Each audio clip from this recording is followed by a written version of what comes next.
हाँ, तो गाइज आज हम पढ़ेंगे सब एजेंट्स। सब एजेंट्स देखो, तुम्हें सबसे पहले मैंने बताया था कि सब कब लगता है, सब कहाँ लगता है।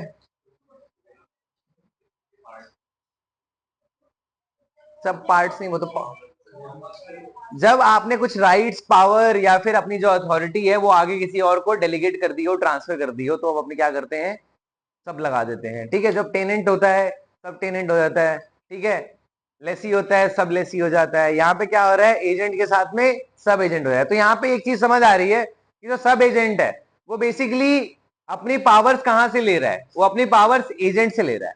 ठीक है, तो एजेंट एजेंट को पावर कहां से मिली, प्रिंसिपल से। प्रिंसिपल से एजेंट को पावर मिली, एजेंट से किसके पास पावर गई, सब एजेंट के पास में। तो ये क्या चीज अलाउड होनी चाहिए। मैंने तुम्हें बोला कोई काम कर दो, तुमने क्या बोला, चलो ठीक है भैया कर देते हैं, और तुमने आगे किसी और को बोला कि ये काम करते हैं।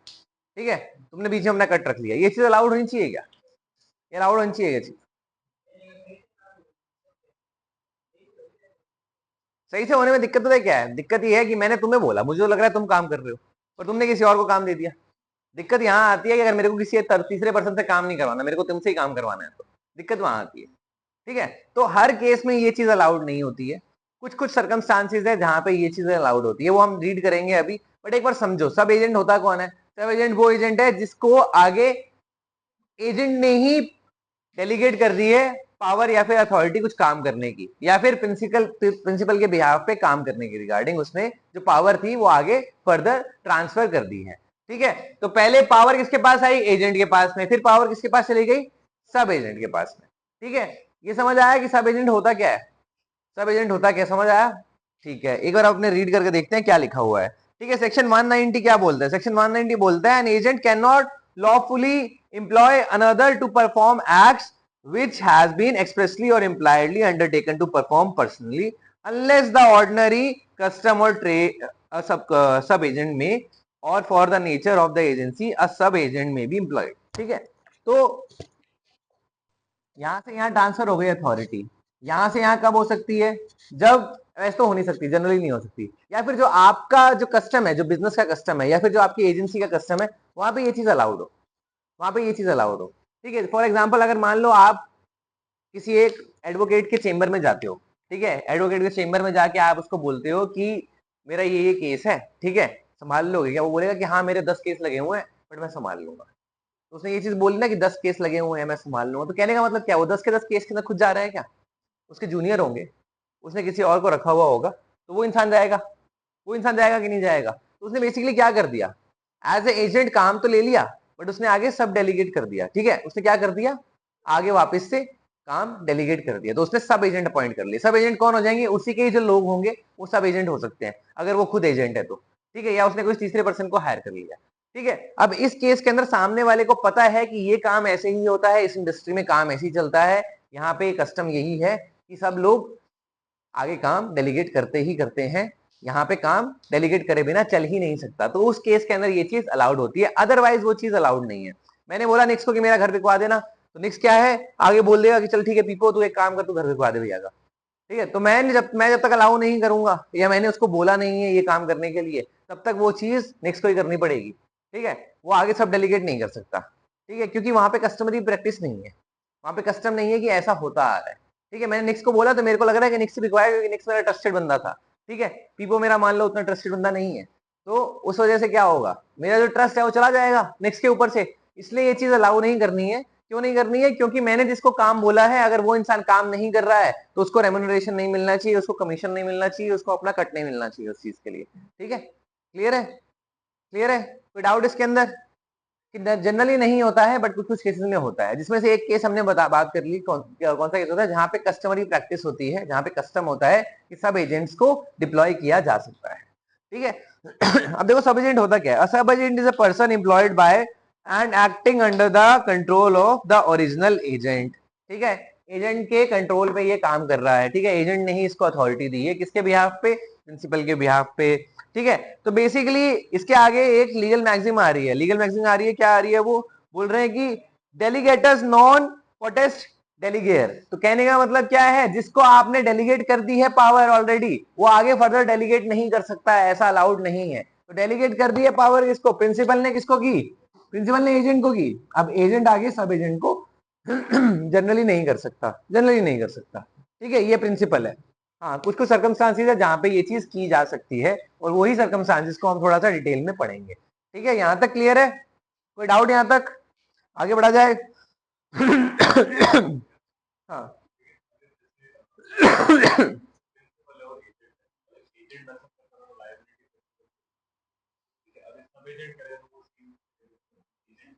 यहीं पे आना है, नेक्स्ट पॉइंट यहीं पे आ रहे हैं हम। तो देखो, सब एजेंसी वाला जो पार्ट है वो क्यों इंपॉर्टेंट है, इसको हम पढ़ क्यों रहे हैं? क्योंकि ये चीज होती है, कुछ कुछ सर्कमस्टांसेस में ये चीज अलाउड है। पहली बात तो हम इससे पढ़ रहे हैं।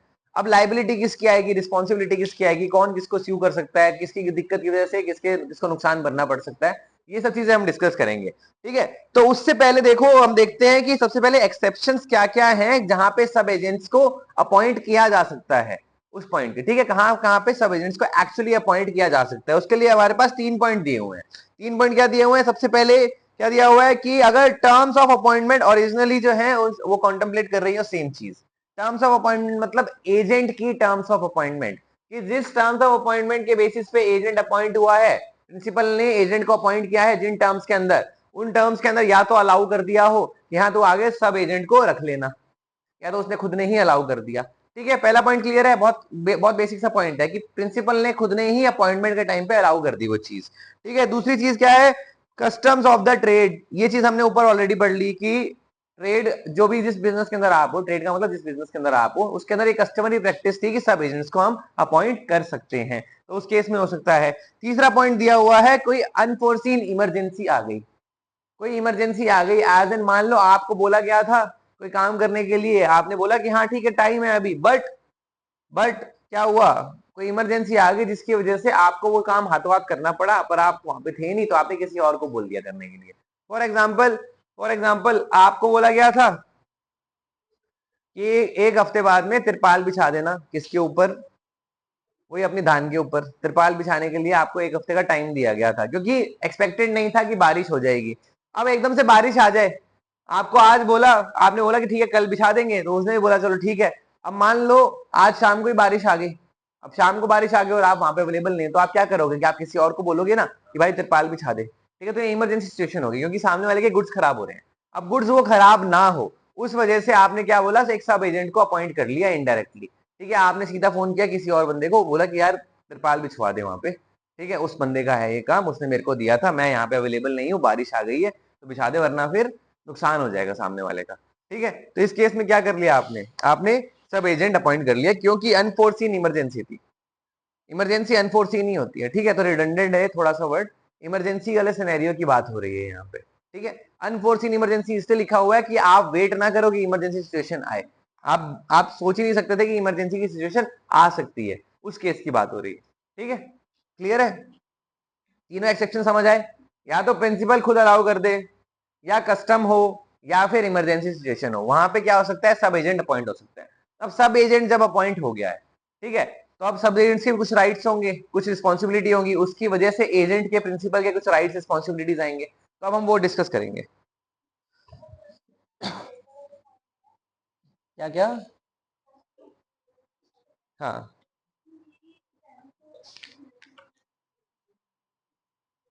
हाँ, तो कस्टम कब बनेगा, जब पहले से ही हो सकते हैं ना वो चीज। कस्टम ऐसे थोड़ा ना कि आज की आज बन गया, वो तो बहुत लंबे टाइम से चली आ रही चीजें, तब कस्टम बना ना। तो ऐसा थोड़ा ना कि पहली बार होगा वो कस्टम बन जाएगा, नहीं वैसे नहीं होता। ठीक है, उसके बाद देखो नेक्स्ट नेक्स्ट टॉपिक क्या दिया हुआ है। ठीक है, रिप्रेजेंटेशन ऑफ प्रिंसिपल बाय सब एजेंट प्रॉपरली अपॉइंटेड। अब देखो प्रॉपरली अपॉइंटेड को समझो, प्रॉपरली अपॉइंटेड का मतलब क्या है, आपने अपॉइंट तो कर दिया सब एजेंट, बट वो प्रॉपरली अपॉइंट हुआ है कि नहीं हुआ। प्रॉपरली अपॉइंट हुआ है कि नहीं हुआ, वो हम कैसे देखेंगे, जो हमने 3 पॉइंट्स देखे उनके बेसिस पे देखेंगे। क्या इमरजेंसी थी, क्या कस्टम अलाउ कर रहा है, या प्रिंसिपल ने खुद ने अलाउ किया था। इन तीन ही केस के अंदर आपका जो सब एजेंट है वो प्रॉपरली अपॉइंट हो सकता है। अगर प्रॉपरली अपॉइंट नहीं हुआ है तो पूरी की पूरी गलती किसकी है, एजेंट की है, अगर कोई भी नुकसान हुआ है तो, क्योंकि उसने खुद का काम नहीं किया है। ठीक है, प्रिंसिपल को कोई भी नुकसान हो रहा है तो कौन भरेगा उस केस के अंदर, एजेंट भरेगा। सारी रिस्पॉन्सिबिलिटी किसकी है, एजेंट की है। थर्ड पार्टी को कोई नुकसान हो रहा है, ठीक है, तो वैसे तो लाइबिलिटी प्रिंसिपल की आएगी, पर वो प्रिंसिपल एजेंट से रिकवर कर लेगा। क्यों कर लेगा, क्योंकि वहां पे अलाउड ही नहीं था सब एजेंट अपॉइंट करना, और इसने फिर भी कर दिया होगा। ठीक है, तो प्रॉपरली अपॉइंट जहां पे होगा उस केस की बात करेंगे अब हम। ठीक है, प्रॉपरली अपॉइंट जो हो रहा है उस केस के अंदर देखो क्या क्या चीजें दी हुई हैं। इसको साइलेंट कर ले यार। हाँ, तो सब एजेंट अगर प्रॉपरली अपॉइंट हो गया, मतलब इन तीनों पॉइंट के बेसिस के ऊपर उसकी अपॉइंटमेंट हो गई है, तो अब क्या होगा? ठीक है, तो principal is liable to third parties for the act of sub agent. Agent के केस के अंदर भी कौन लायबल था? प्रिंसिपल। सब एजेंट के केस में भी कौन लायबल हो जाएगा? प्रिंसिपल, अगर प्रॉपरली अपॉइंटेड है तो। ठीक है, उसके बाद क्या दिया हुआ है? एजेंट रिस्पॉन्सिबिलिटी, एजेंट्स की, सॉरी, एजेंट जो है उसकी रिस्पॉन्सिबिलिटी सब एजेंट के लिए। हाँ,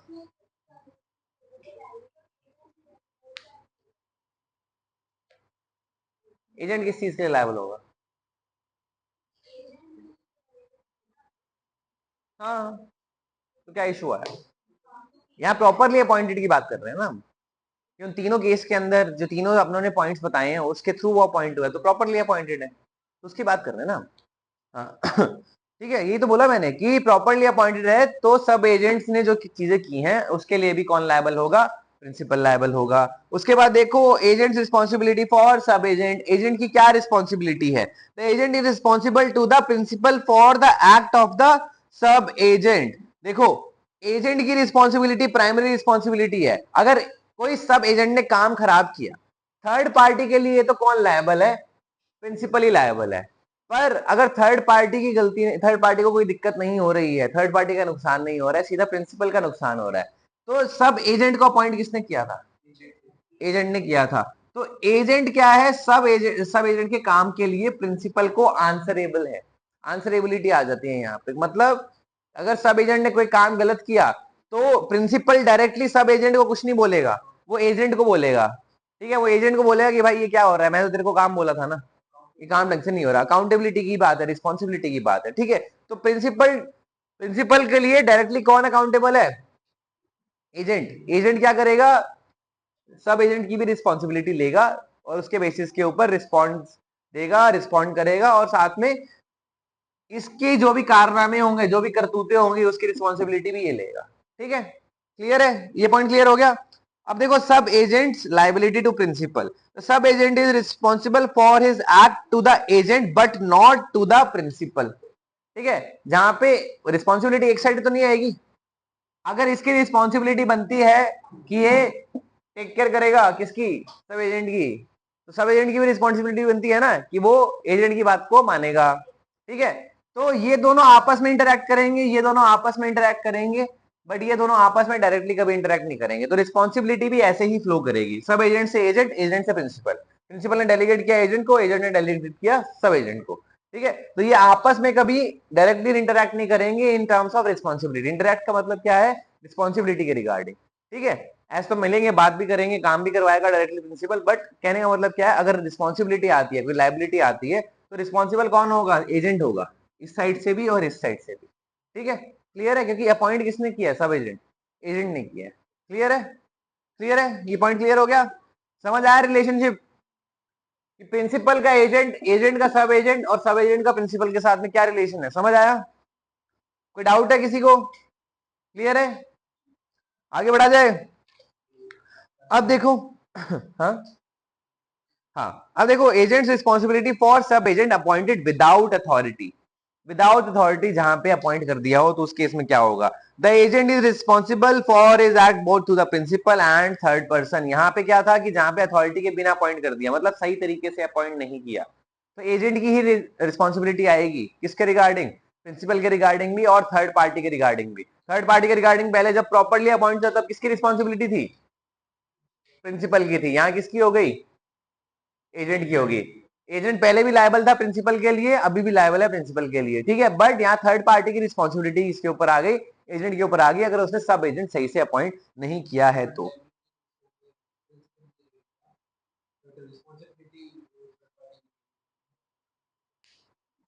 ट्रांसफरेबिलिटी की बात हो रही है। देख, प्रिंसिपल को देख, थर्ड पार्टी ने कोई इंटरेक्शन किया प्रिंसिपल के साथ में, प्रिंसिपल ने बोला ये एजेंट काम करवा देगा, अब एजेंट ने सब एजेंट डाल दिया और सब एजेंट सही से नहीं डाला, मतलब सही तरीके से अपॉइंट नहीं किया, तो थर्ड पार्टी तो प्रिंसिपल को आके मांगेगी पैसे, बट वो ट्रांसफर कर सकते हैं ना प्रिंसिपल थर्ड एजेंट के ऊपर। पहले वाले केस में नहीं कर पा रहा था, इस केस में करेगा। क्यों? क्योंकि गलती इसकी थी, इसको अपॉइंट नहीं करना चाहिए था, इसने अपॉइंट कर लिया। हाँ,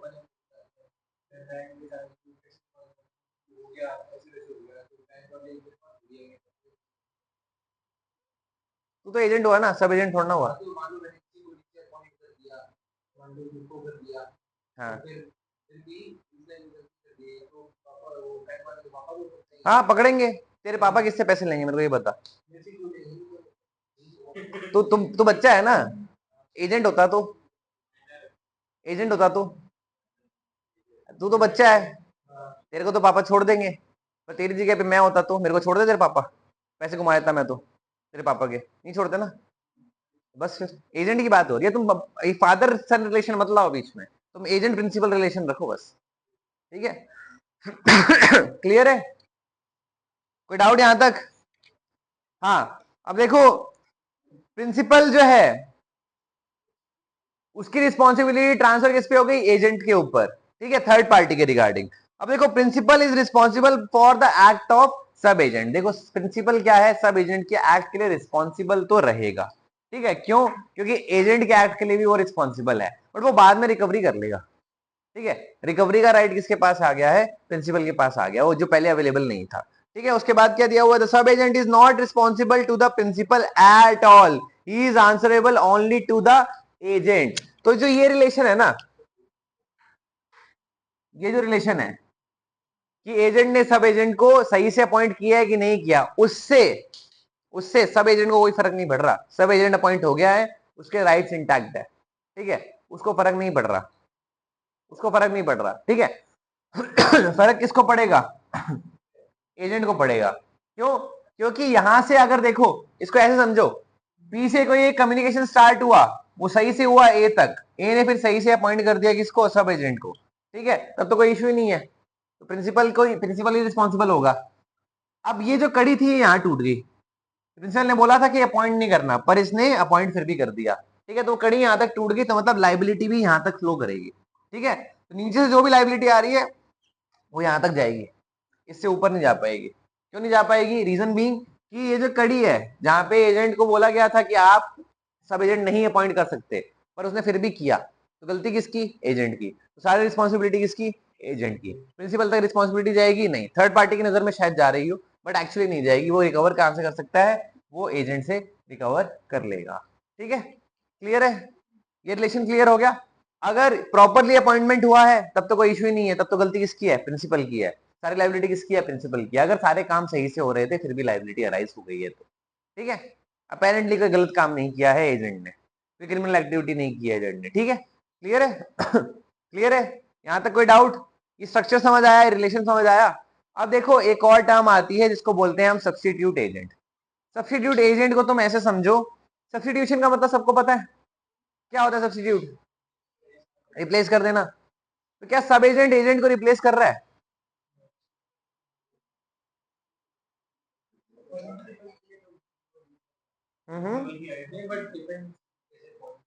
रिप्लेस रिप्लेस।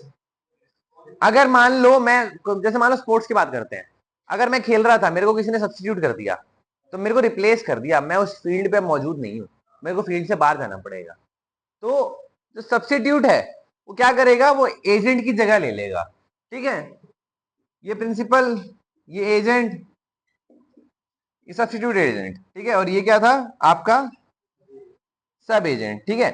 तो सब एजेंट तो क्या है, उसके अंदर, उसके सब एजेंट के केस के अंदर जो एजेंट है वो पिक्चर में रहता है, वो जाता नहीं है, वो अपने नीचे एक बंदा अपॉइंट कर लेता है, ठीक है। बट सब्स्टिट्यूट एजेंसी के अंदर क्या होता है, ये बंदा जो है इसको रिप्लेस कर देगा, अब यहाँ पे कौन आ जाएगा,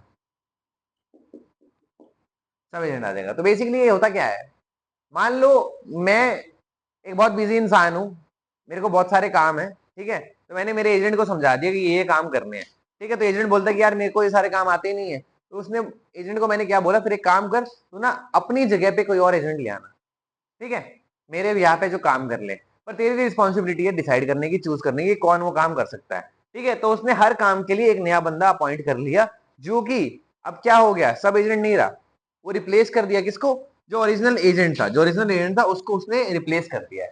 क्यों कर दिया रिप्लेस, क्योंकि वो एजेंट खुद नहीं कर सकता था वो काम।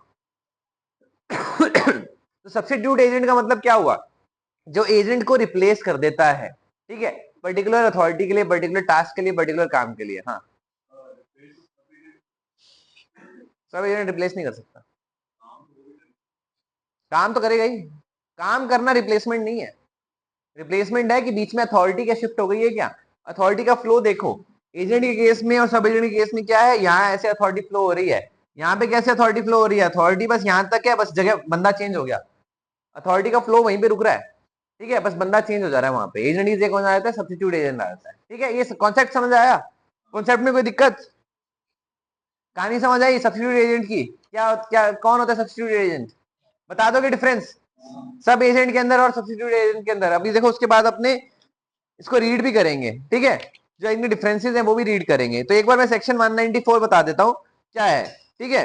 तो relation between principal and person duly appointed by agent to act in business of the agency, person duly appointed by agent, person duly appointed by agent का मतलब क्या हुआ कि एजेंट ने अपॉइंट कर लिया है, किसके बिहाफ पे, प्रिंसिपल के बिहाफ पे, ठीक है। तो क्या बोला जा रहा है, when an agent holding an express और implied authority to name another person to act for principal in the business of the agency has named another person accordingly, such person is not a sub agent but an agent of the principal for such part of the business of the agency as is entrusted to him।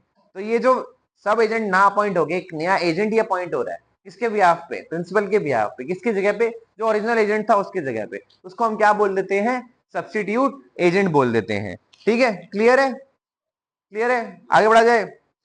Agents duty in naming such person, अब देखो agent की क्या क्या duty आती है। अब मान लो मैंने आपको कोई काम करने के लिए बोला है, मैंने बोला है कि चीनी को यार एक काम करना, मेरे लिए ना एक ड्राइवर ढूंढ देना, ठीक है, मेरे को एक बंदा चाहिए जो मेरी गाड़ी चला सके, ठीक है। तो चीनी अगर ऐसा बंदा उठा ला है जिसको गाड़ी चलानी नहीं आती, तो उसने काम सही से किया है क्या, काम सही से किया होगा क्या, नहीं नहीं किया ना। तो चीनी की रिस्पॉन्सिबिलिटी क्या बनती है कि वो अथॉरिटी को समझे, वो रिस्पॉन्सिबिलिटी को समझे, उसके बाद में उसके बिहाफ पे, ठीक है, कोई सूटेबल पर्सन ढूंढ के लाए जो उस जॉब के लिए, उस काम के लिए फिट हो एकदम, ठीक है। तो ये रिस्पॉन्सिबिलिटी किसकी हो जाती है, अब एजेंट की हो जाती है, ठीक है। तो एजेंट अगर किसी को अपॉइंट कर रहा है ना, तो वो ये सारे क्राइटेरिया फुलफिल करेगा, तभी नया पर्सन क्या है जो सही से अपॉइंटमेंट उसकी मानी जाएगी, ठीक है। तो क्या लिखा हुआ है एक बार पढ़ लेते हैं। In selecting such agent for his principal, an agent is bound to exercise the same amount of discretion as a man of ordinary prudence would exercise in his own case, and if it does this, he is not responsible to the principal for the act or negligence of the agent so selected। ठीक है, अगर आपने सही से appointment कर दिया, ठीक है, तो पहले कौन था, यहाँ एजेंट था, ठीक है, एजेंट की जगह कौन आ गया यहाँ पे, सब एजेंट। अब सब एजेंट हो गया, तो एजेंट तो जो था पहले वाला वो तो इससे सिस्टम से बाहर चला गया ना, बाहर चला गया, तब उसकी रिस्पॉन्सिबिलिटी रहेगी क्या, उसकी रिस्पॉन्सिबिलिटी नहीं रहेगी अगर उसने सही से अपॉइंटमेंट करवा दी है तो। अगर उसने सही से अपॉइंटमेंट नहीं करवाई है सब्स्टिट्यूट कर दिया ना क्या, ये बाहर चला गया ना, सब एजेंट तो नीचे है।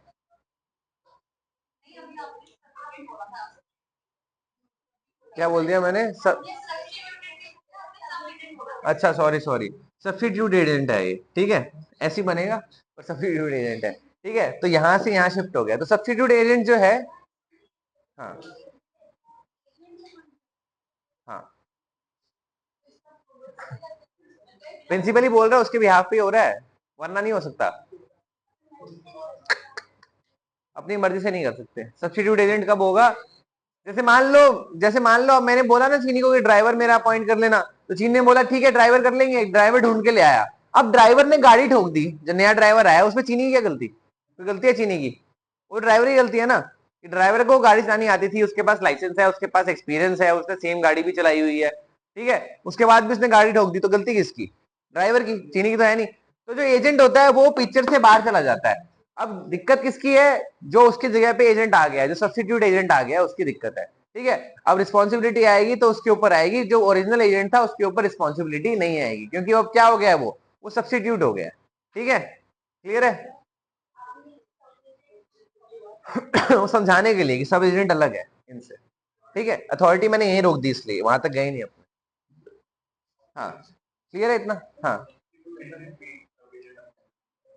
सब्स्टिट्यूट एजेंट भी सब एजेंट अपॉइंट कर सकता है, हाँ अगर वो 3 क्राइटेरिया फिक्स हो रहे हैं तो, ठीक है।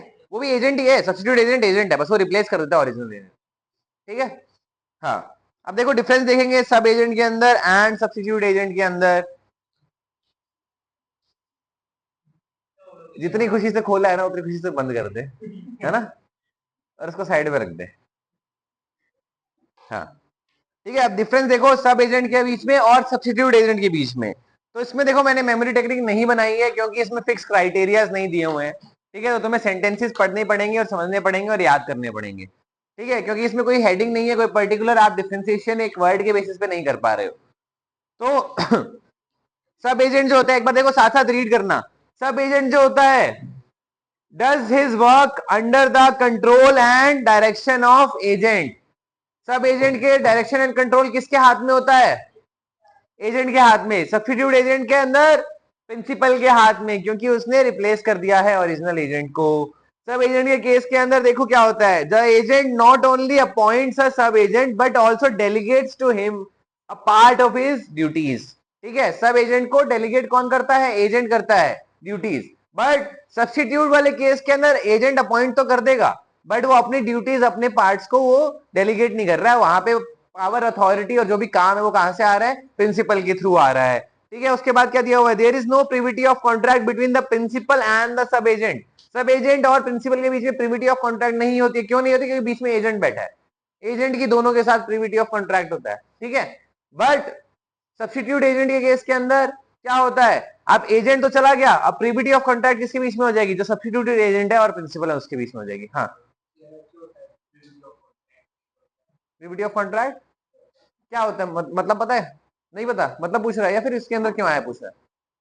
मतलब बताओ भाई, किसको ध्यान है? कल भी बताया था प्रिविटी ऑफ कॉन्ट्रैक्ट, तो सामने बैठा था मेरे।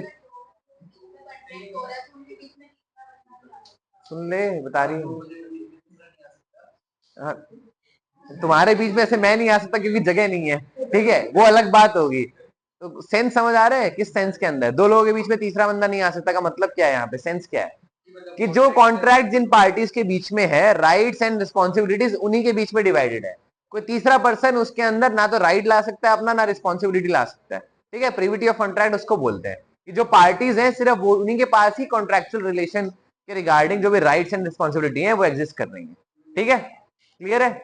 हाँ, तो यहाँ पे इस केस में प्रिविटी ऑफ कॉन्ट्रैक्ट सब एजेंट के केस के अंदर सब एजेंट के बीच में और प्रिंसिपल के बीच में नहीं होती है privity of contract, but substitute agent के बीच में और प्रिंसिपल के बीच में प्रिविटी ऑफ कॉन्ट्रैक्ट होता है। ठीक है, क्योंकि वो डायरेक्ट लिंक है उनका, डायरेक्टली वो क्या कर रहे हैं, डायरेक्ट एक दूसरे से इंटरेक्ट कर रहे हैं वो। ठीक है, उसके बाद देखो जो सब एजेंट है वो रिस्पॉन्सिबल है, ठीक है, डायरेक्टली टू किसको? एजेंट को, and not generally responsible to principal. ठीक है, जनरली सब एजेंट जो है वो प्रिंसिपल के लिए रिस्पॉन्सिबल नहीं होता, वो सिर्फ एजेंट को रिस्पॉन्सिबल, एजेंट के बिहाफ पे रिस्पॉन्सिबल होता है। ठीक है, हाँ वो अलग बात है कि प्रिंसिपल की लायबिलिटी आ जाती है, बट सब्स्टिट्यूट के अंदर डायरेक्टली ये चीज होती है। सब्स्टिट्यूट के अंदर वो क्या है, बेसिकली एजेंट है और एजेंट की रिस्पॉन्सिबिलिटी क्या होती है? डायरेक्टली होती है किसके रिगार्डिंग? प्रिंसिपल के रिगार्डिंग। ठीक है, तो वो बीच का जो लिंकअप है वो टूट जाता है यहाँ पे, डायरेक्टली आप डील कर रहे होते हो। उसके बाद क्या है, the agent is responsible to the principal for the acts of the sub agent. ठीक है, सब एजेंट के लिए, सब एजेंट के एक्ट्स के लिए एजेंट रिस्पॉन्सिबल होता है प्रिंसिपल को, बट एजेंट यहाँ पे रिस्पॉन्सिबल नहीं होता है सब्स्टिट्यूट एजेंट के एक्ट्स के लिए, क्योंकि उसने उसको रिप्लेस कर दिया है। अब वो सेपरेट अथॉरिटी है। ठीक है, वो फ्लो जो है अथॉरिटी का वो टूट गया है ऑलरेडी। ठीक है, उसके बाद क्या दिया हुआ है, the sub agent has no right of action against the principal for remuneration due to him. Sub agent का कोई राइट नहीं होता है डायरेक्टली प्रिंसिपल के साथ में रिगार्डिंग रेम्युनरेशन। क्यों नहीं होता है? क्योंकि वो डायरेक्टली किससे डील कर रहा है? वो एजेंट से डील कर रहा है। ठीक है, वो प्रिंसिपल से डील नहीं कर रहा। बट सब्स्टिट्यूट एजेंट डायरेक्टली किससे लेगा पैसे? डायरेक्टली प्रिंसिपल से वो पैसे लेगा, क्योंकि वो डायरेक्टली उसी का ही काम कर रहा है। देन सब एजेंट जो है may be improperly appointed. Improperly appoint हो सकता है, हमने देखा था इम्प्रॉपरली कैसे अपॉइंट हो सकता है, जो 3 चीजें दी थी उसके अलावा भी अपॉइंटमेंट हो सकती है। But substitute agent can never be improperly appointed. अगर अथॉरिटी दी गई है अपॉइंट करने की तभी अपॉइंट हो सकता है, इम्प्रॉपरली अपॉइंटमेंट का स्कोप ही नहीं है। अगर प्रिंसिपल बोलेगा कि सब्स्टिट्यूट एजेंट चाहिए तभी वो चीज अपॉइंट हो सकती है, अदरवाइज वो सिर्फ सब एजेंट ही अपॉइंट कर पाएगा, सब्स्टिट्यूट एजेंट वो नहीं ला पाएगा। ठीक है, क्लियर है? उसके बाद last point, the agent remains liable for the act of sub agent as long as the sub agent continues. Continues का मतलब वो काम कर रहा है जिसके लिए उसको अपॉइंट किया था, किसने, एजेंट ने, ठीक है। सिमिलरली एजेंट की रिस्पॉन्सिबिलिटी नहीं होती है किसके अंदर, सब्स्टिट्यूट एजेंट के केस के अंदर, क्योंकि वो रिस्पॉन्सिबिलिटी अब पूरी की पूरी सोलली किसकी है, सब्स्टिट्यूट एजेंट की खुद की है, कोई और रिस्पॉन्सिबल नहीं है उसके काम के लिए, ठीक है, क्लियर है। हाँ,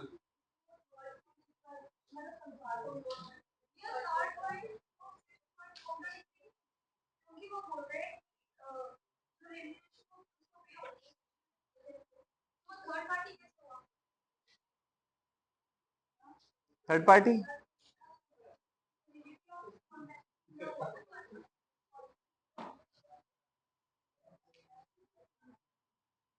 प्रिंसिपल, एजेंट, इनके बीच में एजेंसी का कॉन्ट्रैक्ट है।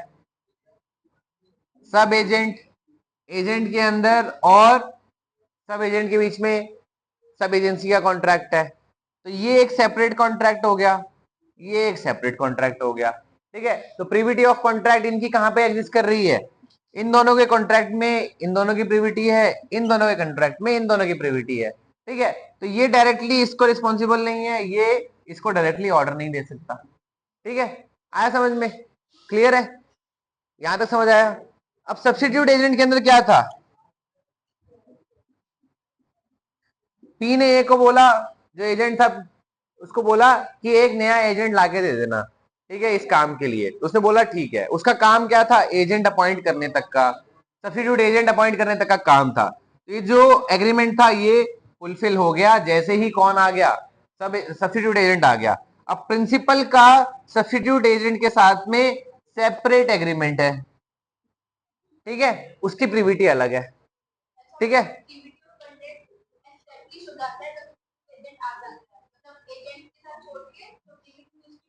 एजेंट का काम उसके बिहाफ पे बस यही था कि उसको अपॉइंट करना, उसने अपॉइंट करके छोड़ दिया,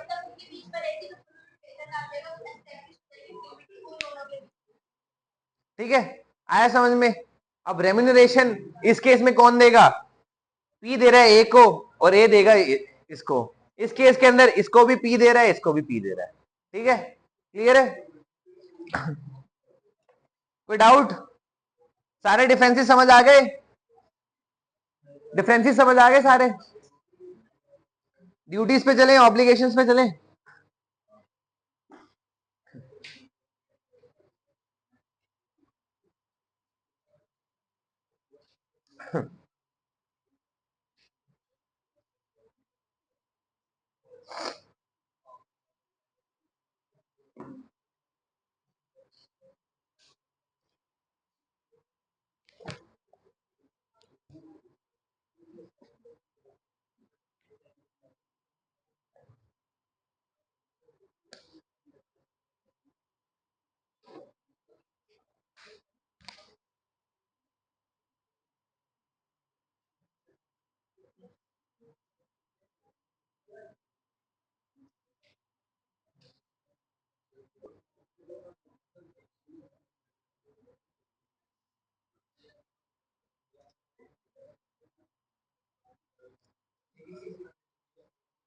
next topic, duties and obligation, ठीक है।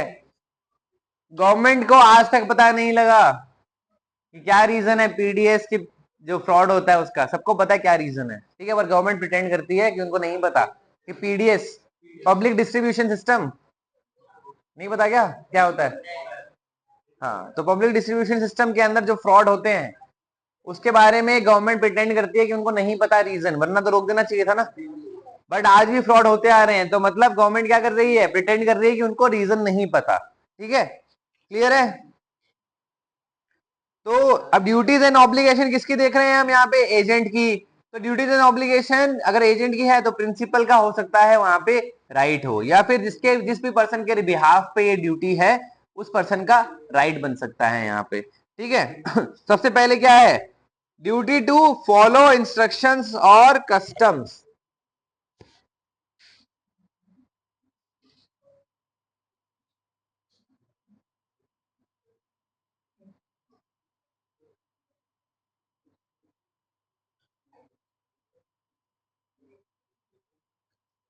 या तो आपको सामने वाले ने बता दिया, या तो आपको प्रिंसिपल ने बता दिया क्या काम करना है, कैसे करना है, और आपको वैसे ही करना पड़ेगा।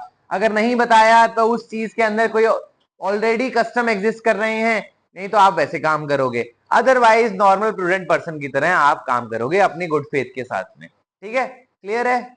सिंपल सी ड्यूटी है, इजी ड्यूटी है। आगे बढ़ा जाए। Next, duty for reasonable care and skill.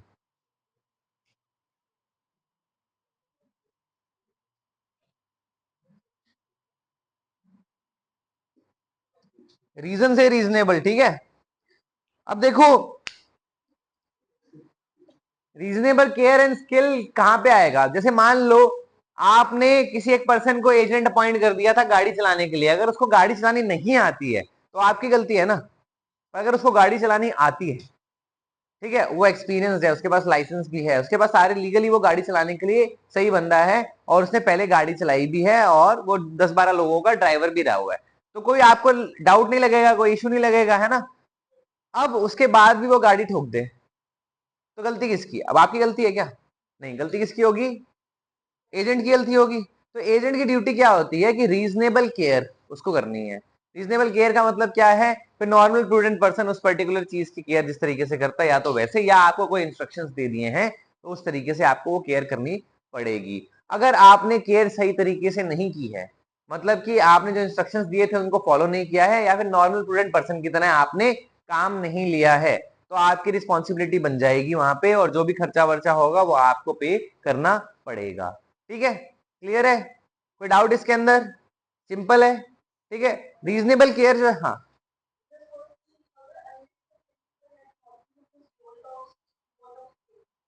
Unless the note, देखो होता क्या है कि मैंने पहले बोला ना कि आपके अपॉइंटमेंट के टाइम पे दिक्कत किसकी है, कि अगर आपने सही बंदा अपॉइंट नहीं किया तो आपकी दिक्कत है। ठीक है, क्योंकि आपको पता ही नहीं था कि सामने वाले को गाड़ी सही से आती है, चलानी नहीं आती है। आपने उससे पूछा कि गाड़ी चलानी आती है, आपने बिना चलवाए देख लिया, आपने बोल दिया गाड़ी चलानी आती है, उसको पैसे की नीड से बोल दिया हाँ हाँ आती है सीख लूंगा। ठीक है, उसने गाड़ी चलाई और ठोक दी। तो वहां पे आप सही बंदा परख, मतलब सही बंदा समझ नहीं पाए जो आपको चाहिए था। ठीक है, आपने कोई अपॉइंट कर दिया गाड़ी चलाने के लिए, उसको बोला आपने कि ये भाई गाड़ी गाड़ी चलानी है, और आप उससे ट्रक चलवा रहे हो, तो वो भी सही नहीं है।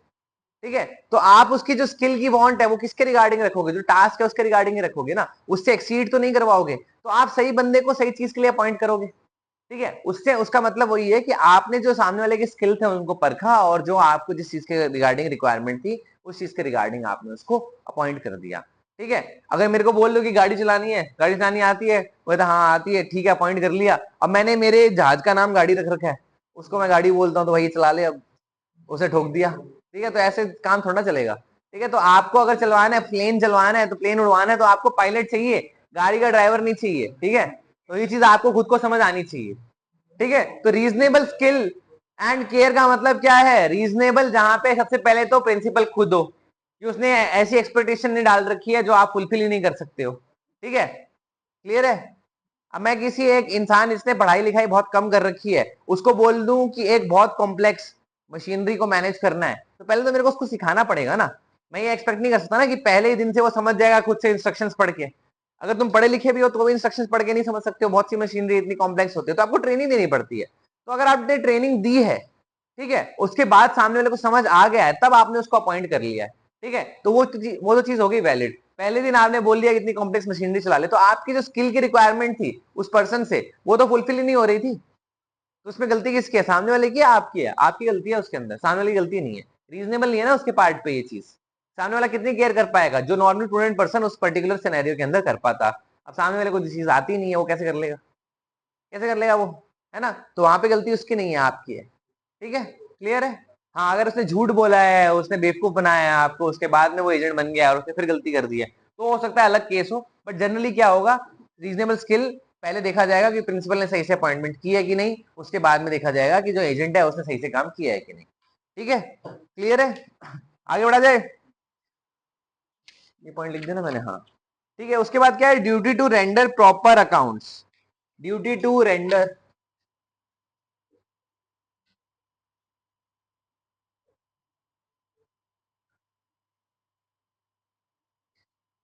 प्रॉपर अकाउंट्स का क्या मतलब हुआ यहाँ पे?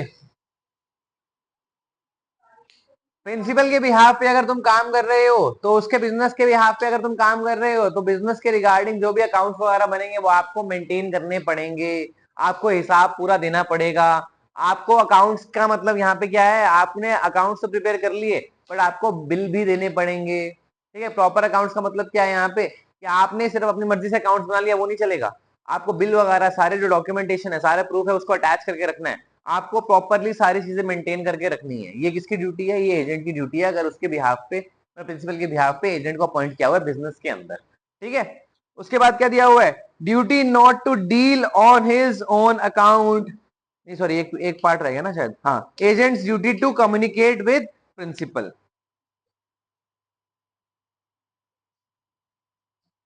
ये पॉइंट है।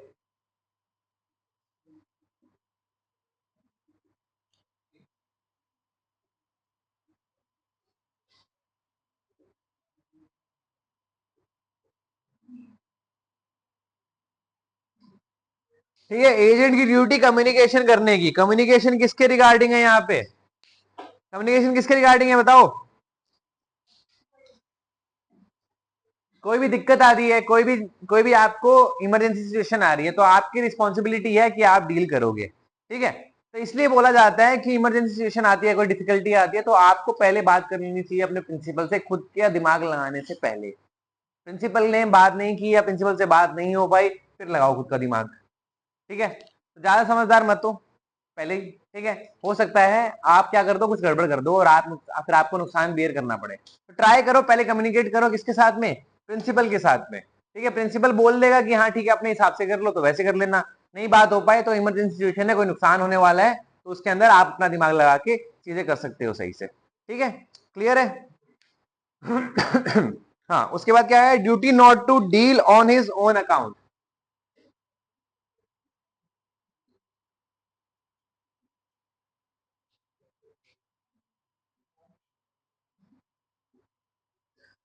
Not to deal on his own account का मतलब क्या होता है कि वो खुद का काम नहीं कर सकता।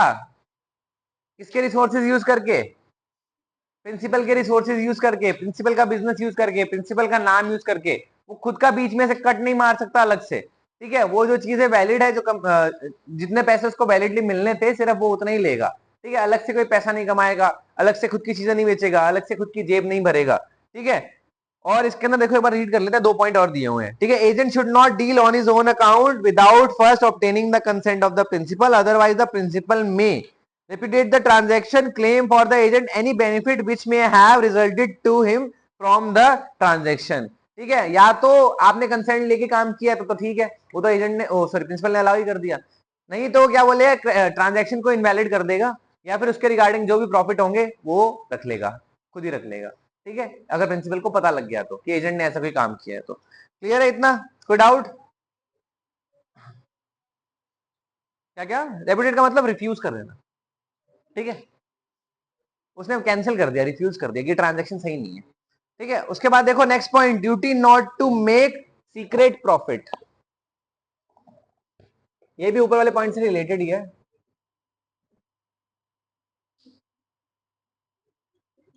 बट ये थोड़ा सा कवर करता है वो पार्ट्स को जो तुम अकाउंट्स में घपला करते हो या फिर जो बिजनेस ट्रांजेक्शन के अलावा तुम प्रॉफिट कमाने का ट्राई करते हो। ठीक है, आप प्रॉफिट सही से नहीं दिखा रहे हो, सेल सही से नहीं दिखा रहे हो, आप अलग से ट्रांजेक्शन नहीं कर रहे हो बट आप जो ऑलरेडी एग्जिस्टिंग ट्रांजेक्शन है उसमें ट्राई कर रहे हो कि आपका कट ज्यादा बन जाए। ठीक है, तो वो चीज आप नहीं करोगे या फिर उसमें से पैसे चोरी नहीं करोगे या फिर अलग से आप पैसे नहीं निकालोगे। ठीक है, तो उसके रिगार्डिंग है ये, सीक्रेट प्रॉफिट नहीं कमाने हैं। ठीक है, इसके अंदर ना सारी चीजें कवर होती हैं। ठीक है, जो आपने बिजनेस ट्रांजेक्शन की है बिना पूछे उसके अलावा सारी चीजें कवर हो जाती है यहाँ पे। ठीक है, उसके बाद देखो सीक्रेट प्रॉफिट का मतलब क्या दिया हुआ है, secret profit mean any advantage obtained by the agent over and above his agreed remuneration and which he would not have been able to make but for his position as agent। अपनी position को use करके उसने क्या किया है, ये profit कमाया है अपनी रेम्यूनरेशन से ज्यादा, जो उसको पैसे मिलने थे उससे ज्यादा। ठीक है, क्लियर है। प्रॉपर्टी डीलर होते हैं, हाँ।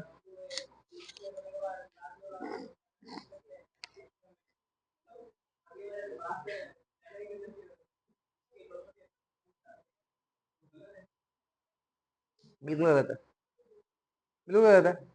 बट अगर आपको, आप सामने वाले को प्रूव कर सकते हो और सामने वाले को ये पता भी है, सामने वाले को उसको प्रूफ भी है, तब वो पकड़ेगा तुम्हें। बाई चांस पता लग जाए, आगे आगे से वो ट्रांजेक्शन नहीं करेगा ना उस साथ में, बट हाँ चीज तो गलत है, वो गलत तरीका है वो करने का डील। हाँ, गिफ्ट, टिप के केस में टिप तो अलग चीज होगी ना, टिप तो अलग चीज है। टिप तो किसी को मिल सकती है, एम्प्लॉय को मिल सकती है, एजेंट मिल सकती है, उसकी इंटेंशन थोड़ी ना थी अलग से पैसा कमाने की, वो तो सामने वाला दे के चला गया तो वो तो अलग चीज है ना। उसने कुछ कुछ से कोई झोल तो नहीं किया, कुछ से तो उसने कोई अपना दिमाग नहीं लगाया, सामने लोग काम पसंद आया, उसने एक्स्ट्रा पैसे दे दिए, वो तो टिप है ना। टिप बोलते हैं इसलिए। हाँ,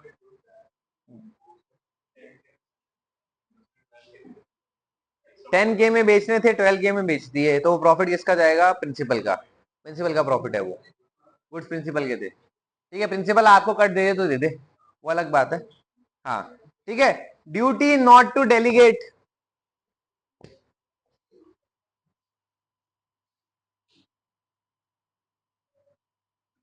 अपने काम को डेलीगेट नहीं कर सकता है, सब एजेंट नहीं बना सकता है, अगर अलाउड नहीं है तो, कस्टम अलाउ नहीं कर रहे हैं तो, या इमरजेंसी सिचुएशन नहीं है तो। ठीक है, उसके बाद क्या दिया हुआ है?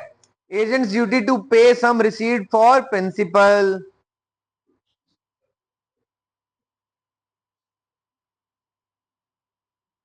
पे सम्स। ठीक है, किसके बिहाफ पे? आपके, आप रिसीव किसके बिहाफ पे कर रहे हो पैसा? प्रिंसिपल के बिहाफ पे। तो जो भी पैसा रिसीव कर रहे हो वो आपको देना किसको पड़ेगा? वो आपको प्रिंसिपल को ही देना पड़ेगा। ठीक है, उसके बाद क्या दिया हुआ है? Duty not to use any confidential information received in the course of any agency against the principal. ठीक है, कॉन्फिडेंशियल इंफॉर्मेशन पता है सबको क्या होती है?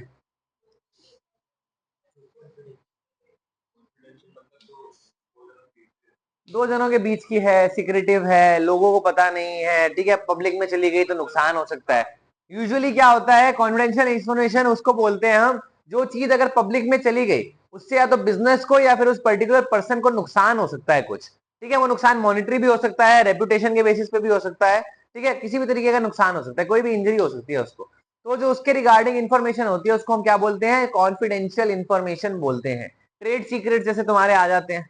ठीक है, अब यहाँ पे क्या बोल रहा है कि ड्यूटी क्या है, कि अगर देखो बिजनेस में अगर आप बैठ रहे हो, एजेंट अगर बिजनेस में बैठ रहा है प्रिंसिपल के बिहाफ पे, तो मतलब वो बिजनेस में डीलिंग कर रहा है, तो उसको बहुत सारे सीक्रेट्स भी पता लगेंगे, तो वो सीक्रेट्स को यूज नहीं कर सकता किसके रिगार्डिंग? प्रिंसिपल से कोई एक्स्ट्रा गेन लेने के रिगार्डिंग, या फिर कोई भी ऐसा एक्ट नहीं कर सकता जिससे प्रिंसिपल को नुकसान हो जाए। तो क्या लिखा हुआ है? Duty not to use any confidential information received in the course of agency against the principal. Favour में यूज कर सकता है बट अगेंस्ट में नहीं कर सकता। ठीक है, क्लियर है?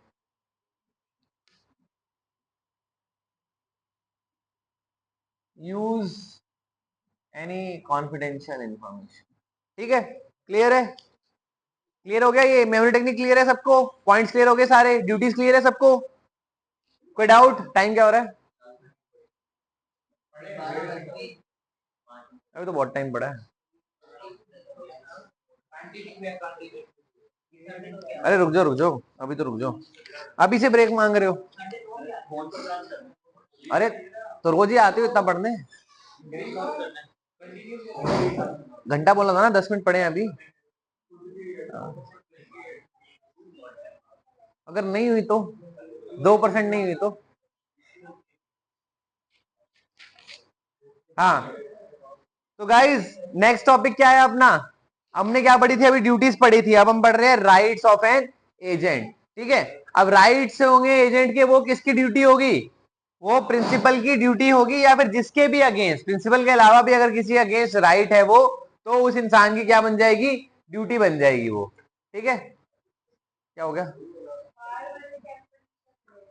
बहुत बढ़िया। हाँ, ठीक है, तो सबसे पहले पहला right, right to retain out of sum received on principal's account. कहने का मतलब, प्रिंसिपल के बिहाफ पे आपने कोई पैसे रिसीव किए, ठीक है, कोई भी पैसे आपने रिसीव किए प्रिंसिपल के बिहाफ पे, बिजनेस के अंदर आप बैठते हो तो आपको लोग पेमेंट करके जाएंगे, तो प्रिंसिपल के बिहाफ पे आपने पैसे रिसीव कर लिए। अब जो इसमें आपका कट बनता है, जो आपके पैसे बनते हैं, उसके रिगार्डिंग वो पैसे होल्ड कर सकते हैं, जो आप लीगली अलाउड थे पैसे रिसीव करने के लिए। ठीक है, तो आप उतने पैसे होल्ड करके रख सकते हो अगर कोई एग्रीमेंट नहीं हो रखा है इसके रिगार्डिंग या इसके कॉन्ट्ररी। ठीक है, क्लियर है? इसमें देखो दो तीन पार्ट दिए हुए हैं, वो उन पैसों के लिए आप क्या कर सकते हो, आप जो प्रिंसिपल के बिहाफ पे पेमेंट रिसीव किए हो उसको होल्ड करके रख सकते हो। ठीक है, तो क्या क्या दिया हुआ है, all money is due to himself in respect of advances made. ठीक है, जो भी पैसे उसको मिलने चाहिए थे, ठीक है, in terms of advances made. Advances made का मतलब क्या होता है, क्या होता है एडवांसेस मेड अकाउंटिंग टर्म के अंदर, क्या क्या,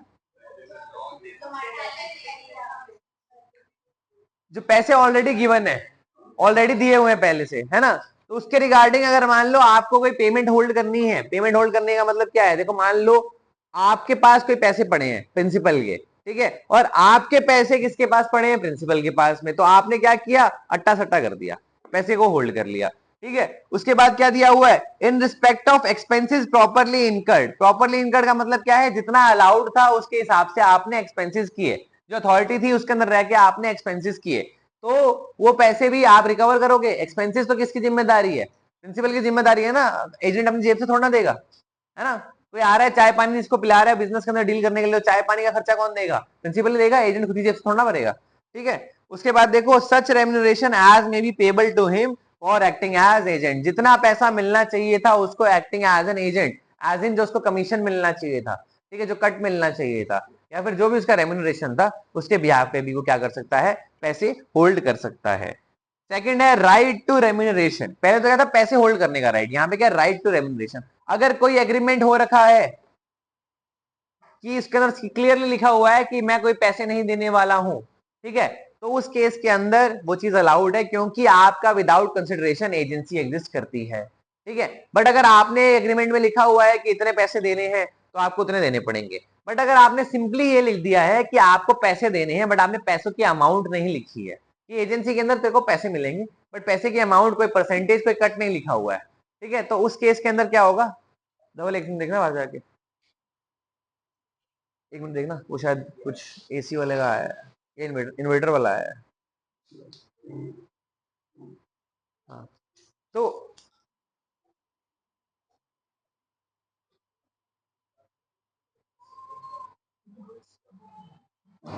हाँ, तो बेसिकली जहां पे आपने पैसे डिस्क्लोज नहीं किए हैं बट आपने एग्रीमेंट में लिखा हुआ है कि पैसे मिलेंगे, तो वहां पे राइट किसका बन जाएगा, एजेंट का राइट बन जाएगा कि वो पैसे ले सकता है। ठीक है, जितने भी रीजनेबली उस इंडस्ट्री के स्टैंडर्ड के अकॉर्डिंग मिलते हैं। ठीक है, तो बहुत सारी जॉब्स में जहां पे तुम अप्लाई करोगे या फिर इंटर्नशिप्स पे जहां पे तुम अप्लाई करोगे, वहां पे ये लिखा हुआ आएगा कि payment will be made as per industry standards. ठीक है, तो इंडस्ट्री स्टैंडर्ड्स का मतलब क्या होता है, जितनी उस इंडस्ट्री के अंदर पैसे प्रिवेलिंग है उस पर्टिकुलर काम के लिए, जितने पैसे मिलते हैं, ठीक है, उतने पैसे आपको दे दिए जाएंगे। ठीक है, तो अगर आपकी अमाउंट नहीं लिखी हुई है तो अमाउंट कैसे डिसाइड होगी, जो इंडस्ट्री स्टैंडर्ड्स हैं या फिर जो कस्टम्स हैं उसके बेसिस पे। हाँ, नहीं, इंटर्न्स होंगे तो एजेंट होंगे, वरना एजेंट नहीं, वो इंटर्न ही बोलेंगे अलग से। ठीक है, एक्चुअली क्या इंटर्न से कोई आप ना ऐसे कोई बहुत मेजर काम नहीं करवाते हो, इसके अंदर रिस्पॉन्सिबिलिटी बहुत ज्यादा ट्रांसफर कर दिया आपने। हाँ, लोग करवाते हैं पर करवाना नहीं चाहिए, ठीक है, क्योंकि वो उतने स्किल्ड नहीं होते हैं। हाँ हाँ, डेलीगेट कर रहे हो आप, बट वो अलग चीज है ना, थोड़ा छोटा मोटा काम करवा रहे हो, इंटर्नशिप में तो तुम सीखने जाते हो ना, तो सिखाने के लिए काम तो करना ही पड़ेगा, तो काम देंगी तुम्हें। हाँ ठीक है, रेम्यूनरेशन वाला पॉइंट समझ आया किस परस्पेक्टिव से है, जो पैसा बोला हुआ है देंगे वो तो देना ही पड़ेगा, अगर बोला हुआ है कि पैसा देंगे बट अमाउंट नहीं बताइए, उस केस की बात हो रही है। ठीक है, हाँ, उसके बाद क्या है, एजेंट्स लियन ऑन प्रिंसिपल्स प्रॉपर्टी। लियन का क्या मतलब था, बताया था पहले, लियन का मतलब क्या था, लियन बेलमेंट में प्लेज में पढ़ा था हमने, लियन,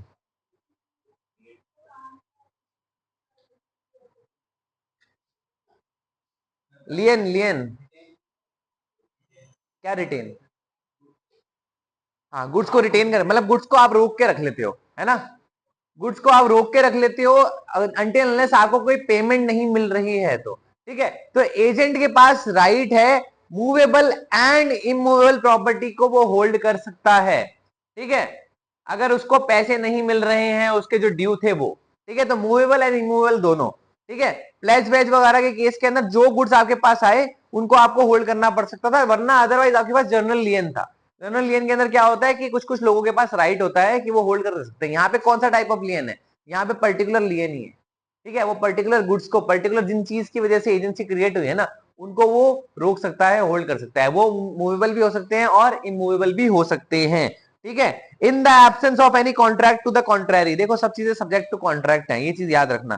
ठीक है, an agent is entitled to retain the goods, papers और any other property whether movable or immovable for the of the principal received by him until the amount due to him for the commission, disbursement and services in respect of the same has been paid or accounted for him। ठीक है, तो मतलब जो भी उसको पैसे मिलने थे उसके लिए वो होल्ड कर सकता है, सिंपल सी बात ये है। ठीक है, मूवेबल हो चाहे प्रॉपर्टी, चाहे इमूवेबल हो। ये चीज क्यों क्लैरिफाई कर दी है, क्योंकि एजेंसी के अंदर जरूरी नहीं है कि सिर्फ मूवेबल प्रॉपर्टीज हो, इमूवेबल प्रॉपर्टीज भी इन्वॉल्व हो सकती है जिससे आप डील कर रहे हो, क्योंकि प्रॉपर्टी वगैरह बेचने के काम के अंदर इमूवेबल प्रॉपर्टी होती है ना, है ना। तो इमूवेबल प्रॉपर्टी को भी इसने यहाँ स्पेसिफिकली लिख दिया गया है। तो कंडीशंस क्या है, ठीक है, कंडीशंस देख लेते हैं एक बार। दो कंडीशंस दी हुई हैं। ठीक है, दो कंडीशन सिंपल सी हैं कि एजेंट था जो लॉफुली एंटाइटल्ड था रिसीव करने को वो पर्टिकुलर सम, पहली बात तो कि पहले वो पैसा मिलना चाहिए था उसको। ठीक है, किसी भी फॉर्म में मिलना चाहिए, चाहे कमीशन हो, डिसबर्समेंट हो, रेम्यूनरेशन हो, सर्विसेज के अगेंस्ट पैसे हो, कैसे भी उसको मिलना था, बट उसको मिलना चाहिए था। ठीक है, पहली कंडीशन तो ये है। दूसरी कंडीशन क्या है, the property over which the lien is to be एक्साइज should belong to the principal. किसी थर्ड पार्टी की प्रॉपर्टी को आप उठा के लियन नहीं कर सकते हो। वो प्रॉपर्टी किसकी होनी चाहिए थी, वो प्रिंसिपल की ही प्रॉपर्टी होनी चाहिए।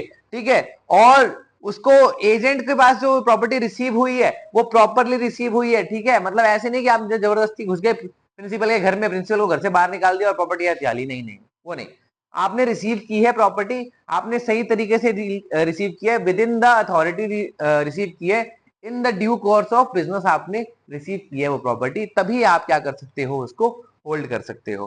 ठीक है, अब agent's right to lien is lost, कब लूज कर देता है वो अपना राइट टू लियन। ठीक है, सबसे पहले तो पोजेशन अगर छूट गई उसके हाथ से, प्रिंसिपल आया, प्रिंसिपल प्रॉपर्टी ले गया, तो आपका लियन का राइट चला गया प्रॉपर्टी के साथ में। या फिर एजेंट ने खुद ने क्या किया, अपना राइट छोड़ दिया, एज उसने बोल दिया कि नहीं यार मैं एक्सरसाइज नहीं कर रहा लियन का राइट। ठीक है, तो लियन का राइट एक्सरसाइज नहीं कर रहा है, तो उस केस के अंदर भी क्या कर रहे हो, आपने वेव ऑफ कर दिया अपना राइट। वेव ऑफ का मतलब क्या होता है, आपने छोड़ दिया अपना राइट। ठीक है, तीसरे केस के अंदर जो एजेंट है उसने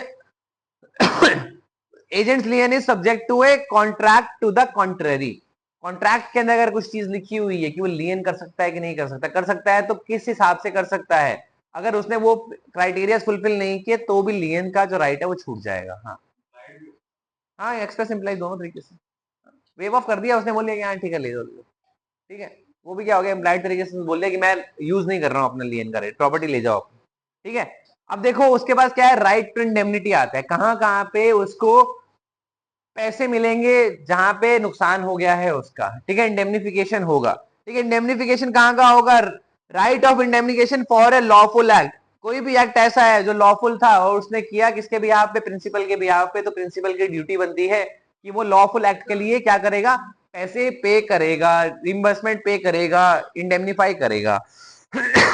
उसके बाद क्या दिया हुआ, right to indemnification against act done in good faith. कोई भी ऐसा काम है जो कि गुड फेथ में किया होगा विद इन द अथॉरिटी, किसने, एजेंट ने। ठीक है, किसके बिहाफ पे, प्रिंसिपल के बिहाफ पे, तो भी उसको इंडेमनिफिकेशन करना पड़ेगा।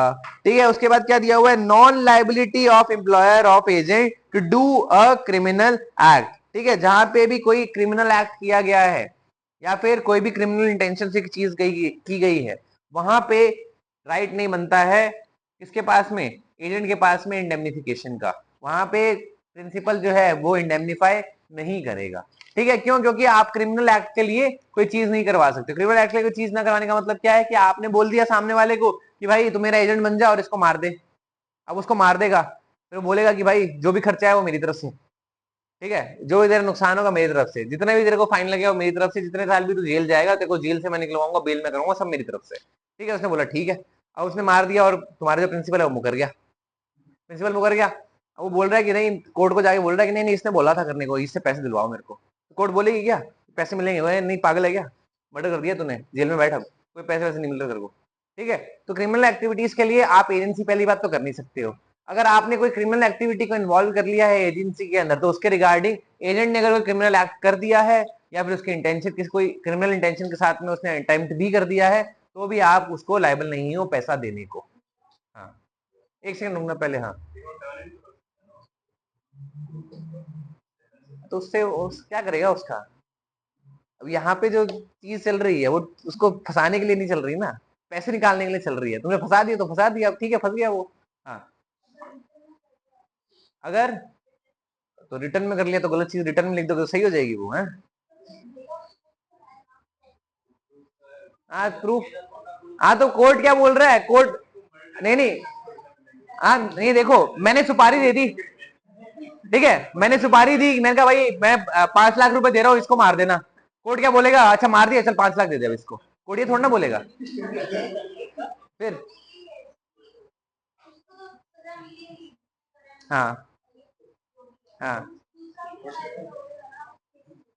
तो उस चीज की तो बात ही नहीं हो रही ना, बात तो इंडेमनिफिकेशन की हो रही है ना, कि पैसे मिलेंगे कि नहीं मिलेंगे। तुम टॉपिक से भटक जाते हो, तुम्हारे क्वेश्चन टॉपिक पे नहीं आते हैं। ठीक है, वो फंसा देगा, उसको फंसा देंगे कि नहीं फंसाएंगे, प्रूफ है कि नहीं है उसके अगेंस्ट में। अरे वो सब चीजें एग्जिस्ट करती हैं, वो क्रिमिनल लॉ के अंदर है। यहाँ पे अपने कॉन्ट्रैक्ट्स पढ़ रहे हैं, कॉन्ट्रैक्ट्स के अंदर क्रिमिनल चीजें नहीं देखनी है। यहाँ पे पैसे मिलेंगे कि नहीं मिलेंगे उससे मतलब है पार्टीज को। ठीक है, इंडेमनिफिकेशन इस केस में नहीं हो सकता है।